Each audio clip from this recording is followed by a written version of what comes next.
Testing which aircraft can pass through the tunnel in War Thunder. Part 1. First aircraft tested, F-4 Phantom. This aircraft is decently sized, so it should make it through. Approaching the tunnel now.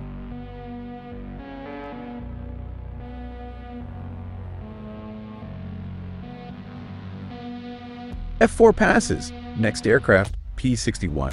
The P-61 is very big, so I'd be surprised if it passes.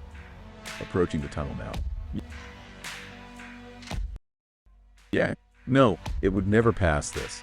Third aircraft tested, Yak-38. This is similar to the pencil plane, F-104. This should be very easy for the Yak.